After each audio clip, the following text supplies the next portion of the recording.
So I'm scrolling through our posts, and I think Andrea wrote an amazing post. She wrote, the minute you stop blaming people and experiences and take responsibility for your patterns and changing them is the moment you truly step into your power. And I would like to say that I think that is absolutely and positively true.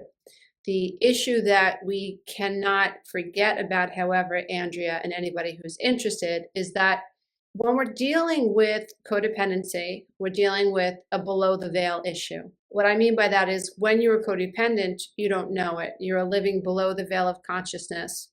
You're living in an autopilot, reactive existence. You have this operating system by default that you think is correct, and it's not. And you keep doing what you've always done. And so if you subjugate your needs for the sake of others and you think below the veil of consciousness, you have this subconscious pattern and program running that says that's the way to get affection, or that's the way to get love, or that's the way I am a good person, then you keep doing it.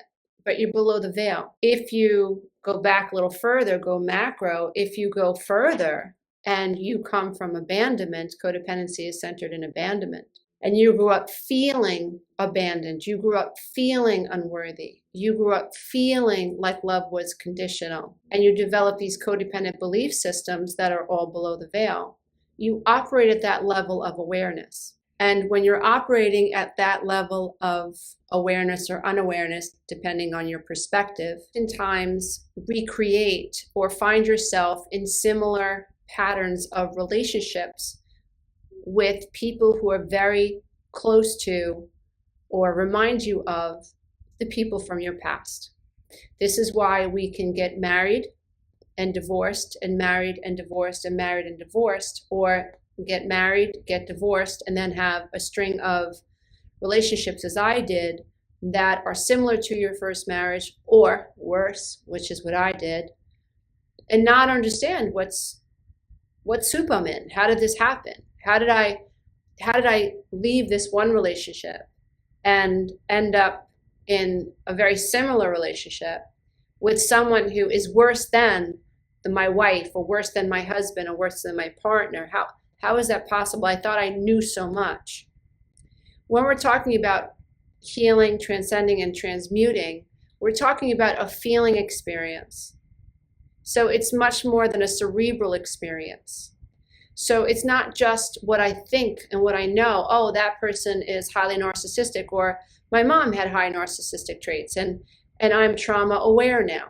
I understand, or I'm aware of the trauma, even though I come from a history or a family of people who say that there was no abuse, which is highly abusive, is when you get abused and the people who are abusing you are telling you it's all in your head, which happens so often. And that makes it really, it's like you're sliding down a mud hill. You have no grip because you think this thing is happening, but the people that you love are telling you it's not happening. It makes you feel like you're losing your mind. And so abusers don't necessarily admit or agree or even believe that they're abusing you. And if we're talking about really highly narcissistic people, we're talking about vindictive, aggressive, distrustful people who think that how they feel about you is absolutely 100% legitimate. So persecuting you through this filter, projecting their own fears or their own inadequacies onto you, feeling all sorts of anger and perturbed and unable to feel comfortable in their skin and feeling frustrated by life, is not them, it's you. And if you become their target, they vomit all over you, right? Unfortunately, that's people with high narcissistic traits. That's what they do. And so you're gaining insight into what happens with certain people or personalities. And so I think it's important in a group like this, or in an online forum of any kind, or any discussion whatsoever that has to do with narcissism and codependency, we be very, very clear about why we're having the conversation at all. It is not to blame. It is not to shame, in my opinion. It's just my opinion. We are not here to get stuck in the quagmire of personality disorders. We are not here to stay stuck on the karmic wheel of our toxic family's stuff. We're here to liberate ourselves and free ourselves. We're not here to ruminate over our codependent, dysfunctional marriages that have broken. We're not here to convince anyone that we have a right to feel what we feel. We're not here to do that. In this group, I'm hoping that what you're taking away from this group and what you take specifically away from the type of information that I offer people all day in various forms, whether it's on Insight Timer or YouTube, on Instagram, TikTok, my books, my courses, whatever. I'm hoping that what you're hearing me say is we study these things and we become aware of personality traits in ourselves and other people for our own spiritual evolution. We don't stay on this path and learn something to be abusive ourselves, to be, well, I know more than the next person, and I have the right now to humiliate that person and judge that person and chastise that person. That's not going to work. We're really here to transmute and to transcend, which is what Andrea's saying in her post. The minute you stop blaming people and experiences and take responsibility for your patterns and changing them is the moment you truly step into power. However, there's a caveat to that. I, for one, could not get to the point where I was able to distinguish childhood programming from my higher self or even my more conscious self until I first took time to acknowledge trauma, to become aware of what abuse really is and the many shades it has, how innocuous verbal abuse can be, or how innocuous emotional neglect can be. For instance, those people who enter into my program and take my online course, the 12-week class, ask the moderators, but the moderators can back me up on this. We always hear from people who think, but I really don't know if what I went through is as bad as what she went through or as bad as what he went through. And my heart breaks for people like this who feel abandoned, who feel discarded, who feel neglected, who feel disposed of. And yet what has happened to them is so insidious, like carbon monoxide, that they can't really label it, but yet they have all of these emotions. And then we take a step further and we know now, at least research is suggesting, that trauma is inherited. In other words, like what happened to your grandmother could have been downloaded into your mother and then downloaded into you. So we have this ancestral trauma. And then we have Carl Jung, who talks about this universal unconsciousness of humanity, where all of us are born into a consciousness, and this consciousness holds the trauma of many generations of the past. So when we keep panning out, we stop having this egocentric personal experience of self, and we keep panning out, we see, wow, I had my own personal experience, then there was my mother's experience, then my grandmother's experience, my great-grandmother's experience, and keep going, generations and generations of various levels of trauma as it pertains to humanity, which is darkness, which is humans hurting one another unnecessarily throughout the ages, right? There's that unconsciousness that we're all born into as well. And so I think that this is a very powerful statement, and I thank you, Andrea, for contributing to the group. But I think it's also important to recognize that there is a moment where we have to acknowledge that we have been a victim. And we say this, saying, wow, this hurt me, helps me to develop the I am, helps me develop a perception of self. Because if you come from a home where you have been continually denied and neglected and ignored, you don't have a perception of self. You feel like a shell. I remember going finally to my fifth, he was like my fifth therapist. He saw right through me, he knew. And I realized sitting in his chair that I was a shell, and it scared the hell out of me. I was terrified. And I had been running my life completely reactive to what was happening outside of me, unaware that I felt like a shell. Unaware. Who am I? Oh, well, I'm the head of security at the kids' school, and I'm a PTA mom, and I own a business, and I have 3 kids. No, dear one. Those are the things that you do. That's not who you are, right? And I didn't even know what that meant. I was not my role. You're not your role. You're not your gender. You're not your hair. You're not your face. You are so much more than that. And the who you think you are is limited. However, your understanding of self can expand over time if you stay on the path. And so I think it's important, especially in online forums, whether it's YouTube or whether it's Insight Timer or Instagram or Facebook, whatever, I think it's important that we address this idea that how could I develop a self if I'm in a situation where I am being taken advantage of and I don't even realize I'm being taken advantage of.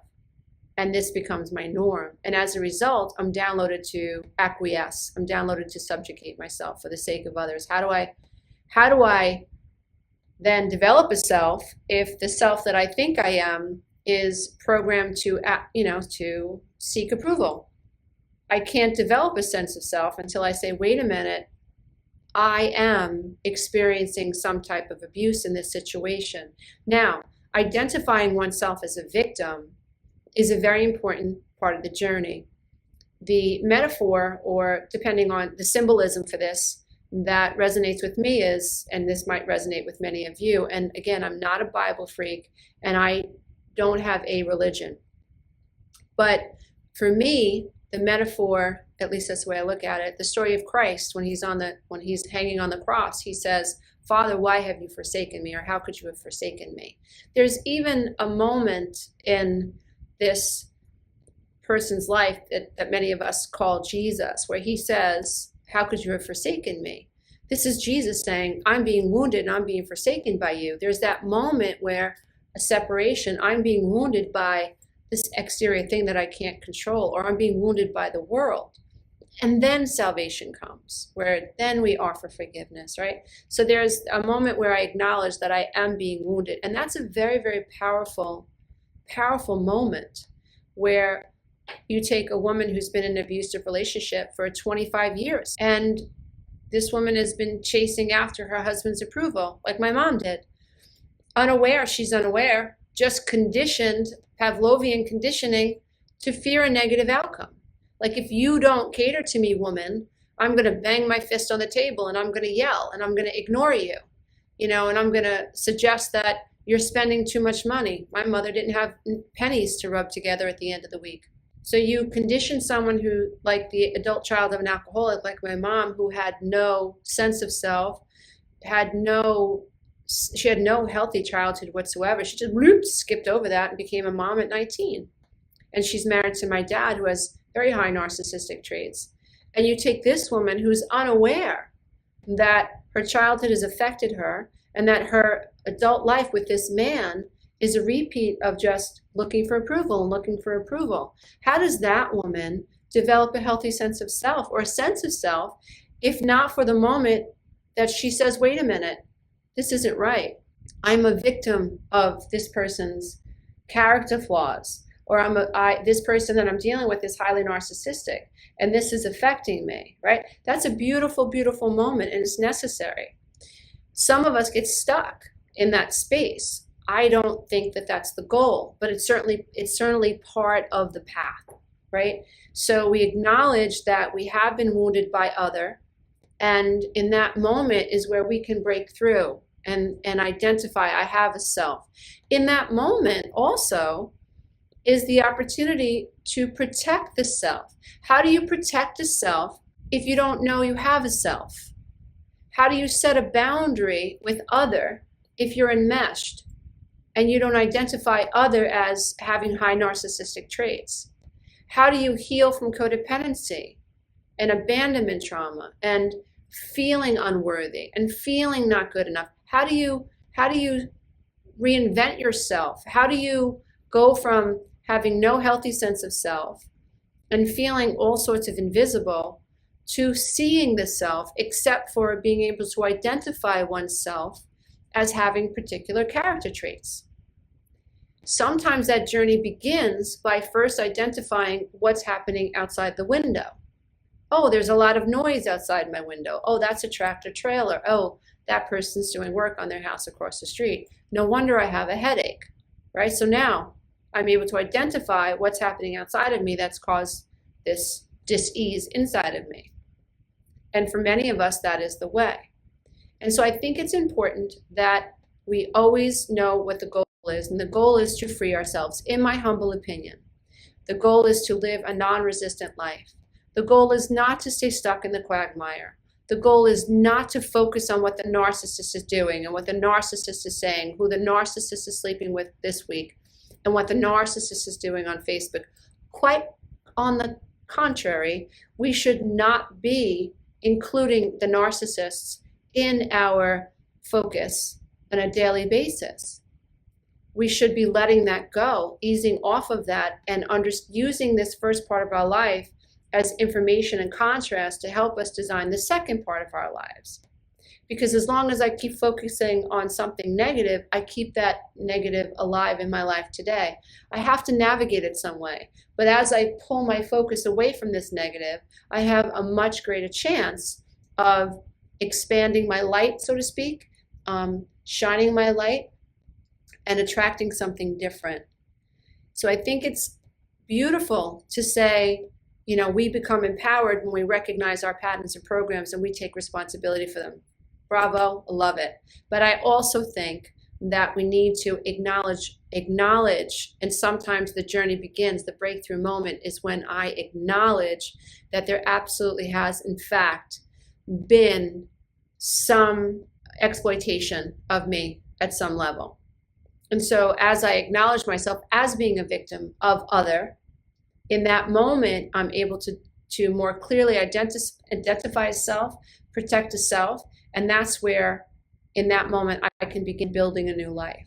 The goal is not just to remain a victim of a person or of the past. We must not allow the past to keep victimizing us today, feeling like a victim, thinking like a victim. So we acknowledge we were a victim, and we work through that process. And there are many ways to do it. You know, I just offer insights that I've learned along the way, and courses and books and workbooks and mentorship, whatever, to help people facilitate that self-observability and the ability to unlearn and reprogram. But there are many other ways to do it. It's to work with the trauma-informed therapist, or work with the trauma-informed psychologist who understands your specific issues. There are resource centers, there are healing centers, there's CODA, there's Al-Anon, there's AA. So many programs that we can find ourselves in to help us move past and beyond the victim phase of our journey. But I don't want anyone to think that because they're feeling like a victim, right, of someone else, that that's necessarily a wrong thing to be doing. Because without acknowledging myself as a victim of other, it's very difficult to protect myself. If I don't recognize that there's an intruder, or there's someone who may hurt or harm my children, if I don't recognize that threat, I can't protect my children or myself, right, from that threat. And so acknowledging oneself as being a victim is, I feel, is a necessary part of the healing journey. So we learn about narcissism and we learn about codependency, educational purposes. Why? So that we can identify the types of personalities that are in our life. Why? So that we can make educated decisions, rational, logical decisions, just beyond emotion, because emotions don't always run in rational channels. We must learn to look at our emotions and observe our emotions from a logical plane, from a detached plane, so that we are not pulled into rabbit holes by people who are highly emotional and illogical, and absolutely, in many cases, have cognitive distortions. And when we're talking about someone with high narcissistic traits, we're talking about someone who distorts logic, right? It's not logical. What they're saying is not logical. Like, their rationalizations from a more rational point of view don't make sense. But if you're that person who's angry and judging you and persecuting you, to them it makes sense. They've twisted it in their head to make sense. And if you are highly emotional, you might end up defending yourself or being really, really triggered by what someone else is saying. And so it's of great benefit to remain calm. It's of great benefit to arm yourself with information and knowledge. But again, we don't gain this knowledge to feel superior to someone else. That's no bueno. Never, never. We don't gain this information to embarrass someone. No, never.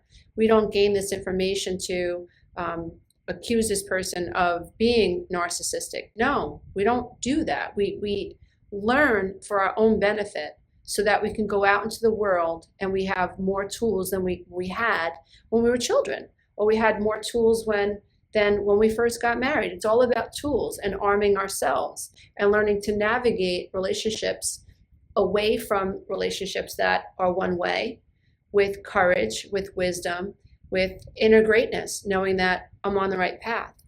And if you can get to a level of namaste and walk away where you don't need to rip this person apart, you don't need to have arguments, or just navigating, you're saying, no thank you, no thank you, no thank you, I prefer that, and you move in that direction, then you're going to manifest the type of life experience that you are entitled to as an extension of source, again, in my own humble opinion, that is just waiting for you to open up to, right? So if I keep looking, if I keep looking to the left and I'm looking at dirt, and I'm just looking at dirt, and wow, that dirt sucks. I can't believe I got dirt all over my feet, and look at my house. My house is full of dirt, and the kids are full of dirt. Blah, blah, blah.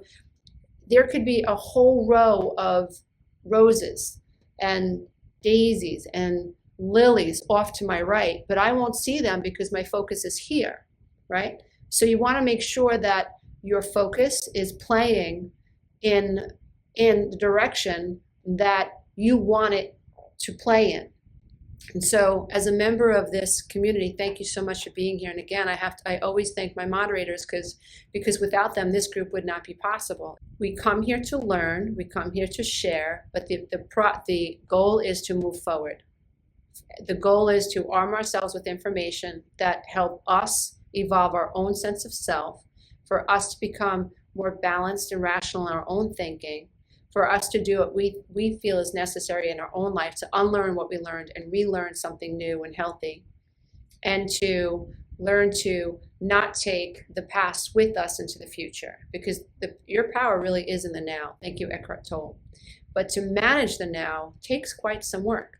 It's mental Olympics. I was harassed pretty strongly today in an email by someone, and I'm so grateful that I am able to navigate that with, I would say, ease, able to navigate that where 10 years ago I would have been triggered.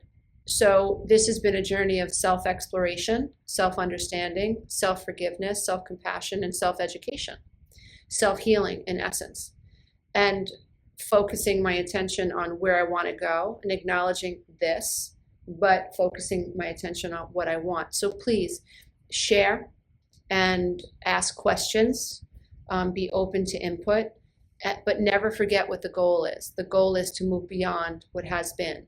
And while posts about stepping into personal power and changing your programs, they're absolutely 100% correct. But I think, I'll say this last time, I'll say it because I'm saying it over and over and over again, but it's such an important point. We have to, as codependents who didn't realize that we were in abusive relationships or less than perfect relationships, it is absolutely part of the healing journey to say, wait a minute, I've been victimized here. Sometimes it's because I've been victimized by parental relationships or sibling relationships or spousal relationships. But the moment that I recognize that I'm in an abusive relationship and I have been a victim of, for instance, verbal abuse or emotional abuse or neglect or narcissistic abuse, whatever it is, the moment I realize, wow, this has affected me, like the construction crew outside my window that's giving me a headache, I'm able to see myself separate from the situation. And in that space, I'm able to detach and say, okay, now you're in a position of power, because now there I am, there you are, there I am. And in this space, I can now begin to self-protect. And I can now begin to set boundaries. I can now begin to unlearn and learn. I can figure out, how did I get here? How do I avoid getting here in the future? Because you are a powerful, powerful being. And narcissists don't want you to believe that. Narcissists want to bully you. They want to stick their finger in your eye. They want to intimidate you. They want to make you feel bad about yourself. They don't want you to be powerful. They want you running scared. And eventually you get to a point where you understand the dynamics. You free yourself more and more and more and more and more. And a lot of it happens mentally, and then it happens emotionally, and then it happens physically, or sometimes it happens physically first, and then you work emotionally and spiritually and so on. But this is a process. So I just wanted to make that point today because I think it's an important point to make. The goal is to be victorious over whatever has happened to you, because you can be, because you're not what happened to you in the past. You're not the labels other people have given you. You are enough. You were born enough, and you don't have to do anything to be enough. You are enough. What you do with that information in the now is entirely up to you. How you flow your focus, where you flow your focus, who you decide to talk to, what you decide to talk about, what you watch on television, what news stories you give your attention to, what kind of people you talk to. Do you gossip? What are you keeping alive in your reality? Are you still seeking approval? Are you still wanting to punish people? Are you still stalking people online, trying to figure out what they're doing, who they're dating? This is self-inquiry. And we have to be really, really honest with ourselves about how we're spending our time. Because how I spend my time is what I'm creating, and how I spend my time is what I'm keeping alive. So if I don't want to keep something alive, then I do what I can to pull my focus from it. I may have to spend an hour or 2 or 3 hours journaling about it until there's some release and some non-resistance associated with it. But to me, I think that's worth it. Whatever I have to do to become non-resistant to what is, so that I can be in the moment of the now and decide who I'm going to talk to, what kind of conversations I'm going to have. You can't create if you're regurgitating the past. You just can't. You have to make a choice. Am I going to ruminate? Am I going to regurgitate? Or am I in the now going to try to slow my thoughts and think about something else?